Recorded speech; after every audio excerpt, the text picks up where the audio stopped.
Task force వాళ్ళు ఎవరు తెచ్చారు? ఒక కానిస్టేబుల్, హోంగార్డు తేరు కదా, ఉన్నతాధికారులే తెస్తారు కదా, వాళ్ళు ఎవరో తేల్చలేదు. ఆ పై అధికారులు ఆర్డర్ లేకుండా తెస్తారా? ఎందుకు తెస్తారు? నెంబర్ 2, అసలు ఏ కేసు మీద తెచ్చారు ఇంతవరకు చెప్పట్లా. అతని మీద ఎన్బిడబ్ల్యూ ఉందన్నారు. ఎన్బిడబ్ల్యూ ఉన్న కేసులో అయితే కోర్టులో సబ్మిట్ చేసేయచ్చు, మర్డర్ కేసుకి సంబంధించి. కానీ సబ్మిట్ చేయకుండా కొట్టారు. ఎందుకు కొట్టారు? ఏదో సమాచారం రాబట్టడానికి. అదేంటో బయటికి రావట్లా. కాబట్టి వీడని మిస్టరీతో చచ్చిన శవం సాక్షిగా కేసు చచ్చిపోతుంది త్వరగా. కానీ డెత్ మిస్టరీ అలాగే ఉంటదా? ఇంకంతే తేలదు. ఏముంది, శవం లేదు, బూడిద లేదు.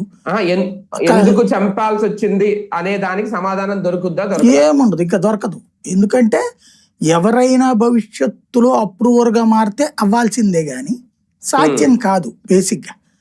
ఇప్పుడు ఈ ప్రభుత్వం ఉన్నంత వరకు నోరు విప్పరు. తర్వాత ప్రభుత్వం వచ్చాక ఏమన్నా నోరిప్పి ఎవరైనా చేస్తే సాధ్యం అవుతుందేమో. అప్పుడు ఏమన్నా వివరాలు తెలుస్తాయి. అప్పుడు కేసు క్లోజ్ అయిపోతుంది. మళ్ళీ రీస్టార్ట్ అవుతుందన్న నమ్మకం కూడా నాకు లేదు. కానీ నాగరాజును కూడా ప్రలోభ పెడుతున్నారు ఈ కేసులో. అదంతా ఉత్తుత్తి మాట. నాగరాజును ప్రలోభ పెట్టడానికి ఆయన ప్రలోభ పడే రకం కాదు. ఆయనకి సంబంధించి అంతా తెలిసినోడే, పూర్తి నాలెడ్జ్ ఉన్నోడే, కొన్ని వందల వేల కేసుల్ని హ్యాండిల్ చేసినటువంటి వాడే. ప్రలోభం ఏమీ కాదు. అతనికి చెప్పేశారు ఎట్లాగూ, అంటే అతని చేతిలో చనిపోయాడని